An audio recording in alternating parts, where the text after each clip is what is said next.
2025 წლის გაზაფხული პირველი მნიშვნელოვანი და აუცილებელი სამუშაოები ჩვენი მარწყვის პლანტაციაზე. მეგობრებო, თქვენ კოლხი ფერმის YouTube არხზე იმყოფებით, მე დემეტრე ჭოღულია გახლავართ, მისი დამფუძნებელი და უცვლელი წამყვანი და მინდა გთხოვოთ, რომ გამოიწეროთ ჩვენი YouTube არხი, მოიწონოთ, დაწეროთ კომენტარები. ეს არის პირველი ქართულენოვანი ექსკლუზიური კონტენტი ქართულ YouTube სივრცეში, რომელიც უამრავ დაინტერესებულ ადამიანს აძლევს დეტალურ ინფორმაციას ჩვენი თემის გარშემო.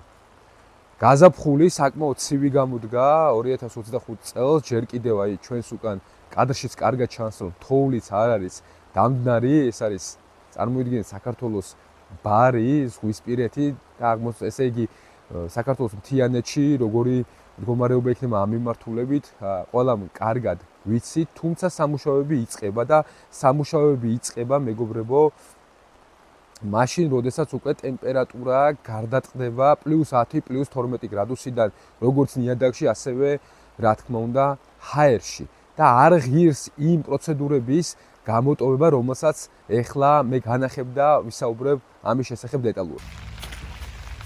როგორ ხდება ენერგიის გაწმენდის პროცედურა?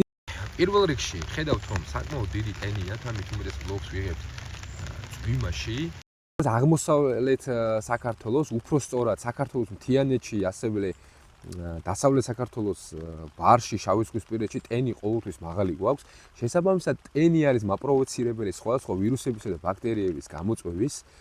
ამიტომაც არ უნდა გაგვიკვირდეს, რომ ზამთრის შემდგომ აუცილებელი არის, უბრალოდ აქ გასაკვირი არაფერი არ არის, ეს არის თანმიმდევრული პირველი პროცედურა გაზაფხულზე ენერგების მოვლის. ენერგი, რომელსაც აი ხა თქვენ ხედავთ, აი კონკრეტულად ეს ენერგი ავიღოთ, ხედავთ, რომ სხვადასხვა, ესე იგი, უკვე გამხმარი, დამპალი და დაზიანებული ფოთლებისგან შედგება. რასაც ვაკეთებთ, ეს არის, რომ განსაკუთრებით დამწყები ფერმერებისთვის, აი ნახეთ, მარტივად ვიღებთ აი ფოთოლს და ვაწვევით ქვევით. მას არ ჭირდება არავითარი თქვა მარჯვნივ მოკაჩვა, მარცხნივ მოკაჩვა, რომ პრობლემა არ შეექმნას. მარტივად ვაწვევით ქვევით და ფოთოლი იწყებს მოშორებას.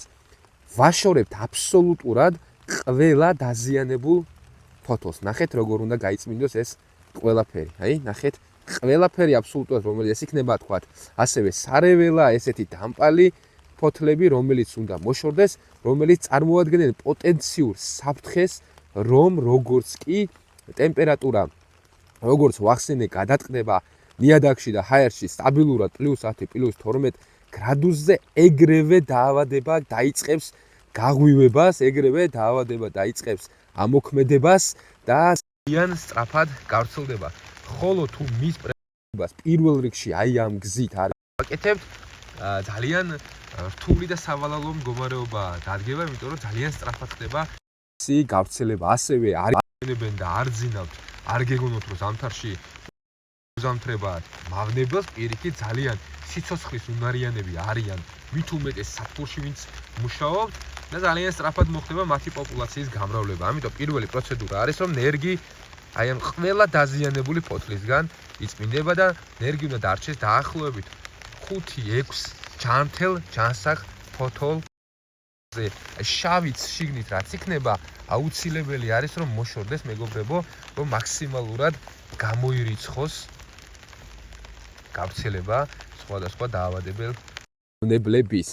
ხო, რა უნდა მოუხერხოთ კიდევ ერთი, ესე რომ ვთქვათ, ხრიკი რომ გითხრათ, შევა რომ მოგცეთ, აი ეს დანაგვიანებული, უბრალოდ მოშორებული ფოთლები არავითარ შემთხვევაში რიგებში არ დაყაროთ და სადმე ახლოს არ გადაყაროთ, შეგიძლიათ სადმე გაიტანოთ, თუ შორს წაიღებენ ძალიან კარგი, გამარხავთ კიდევ უკეთესი ნეშომპალად გადაიქცევა და თუ გამხმარია ძირითადად არის ხოლმე აუცილებლად დაწვით, ოღონდ იმიტომ რომ ახლოს დაყრილი ეს ფოთლები აქტიურად წარმოადგენენ წყაროს, რომ აი როგორც კი აუბერავს, ეგრევე ისევ გავრცელდეს ის მავნებელი თუ დაავადებები, რომელსაც აი ამის სახით ვაშორებთ აი ახლა ჩვენს ენერგებს. ამიტომ აუცილებლად უნდა მოვაშოროთ და წავიღოთ პლანტაციის ადგილიდან.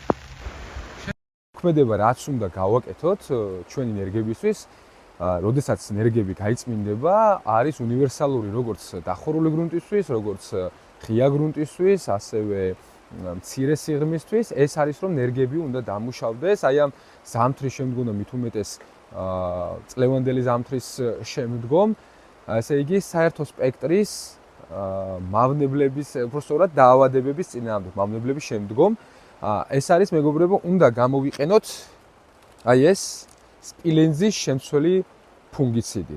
ნუ, ბევრმა თქვენთაგანმა იცით, ეს არის ბორდო და ასე შემდეგ. თუმცა ბორდო უფრო ბიოსთან გათანაბრებული პრეპარატია და შესაბამისად მით უმეტეს ადრეულ სტადიაზე ბორდო არ არის ისეთი ეფექტური, როგორიც აი ეს პრეპარატი. ეს არის ჩვეულებრივი ძალიან მარტივი პრეპარატი, რომელიც შეგიძლიათ გამოიყენოთ ნებისმიერ აგრომაღაზიაში იყიდოთ და როგორ არის ეს მომზადების წესი. უნდა მომზადოთ 1 წლიანი კულტურისთვის 1%-იანი ხსნარი.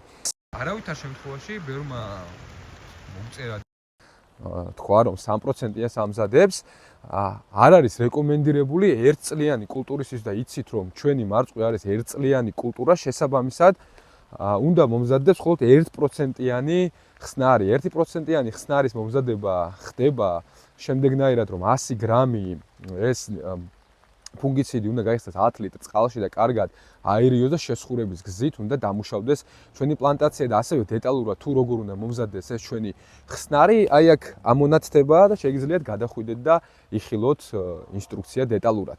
3%-იან ხსნარს და ასე შემდგომ რაც შეეხება, ძირითადად იყენებენ მრავალწლიან კულტურებზე, ამიტომ არაგერიოთ და 1 წლიან კულტურაზე არ გამოიყენოთ 1%-იანზე მაღალი ხსნარი. ამ თემის გარშემო მინდოდა მესაუბრა ამ ბლოგში. მეგობრებო, არ ღირს ამ პროცედურების გამოტოვება. თქვენ ალბათ კითხვა გაგიჩნდება, თუ რამდენჯერ უნდა გაუმეოროთ პირველი ტალღის დაწყების წინ ეს პროცედურა. სასურველია, როდესაც პირველ რიგში რა თქმა უნდა თოვლი არ იქნება, ანუ ნალექი არ იქნება და ჭვიმა არ იქნება, მაშინ მოხდეს ეს ყველაფერი. კარგი იქნება თუ +10 გრადუსი იქნება უკვე ჰაერში მინიმალურად და შემდგომ გააკეთებთ ამ პროცედურას.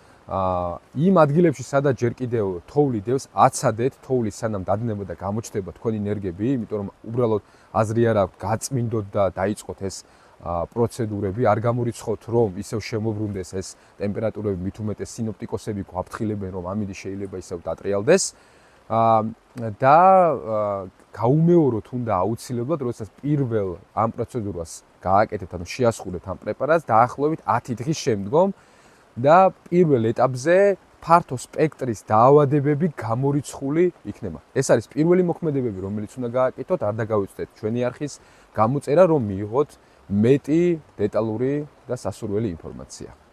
მომავალ შეხვედრამდე.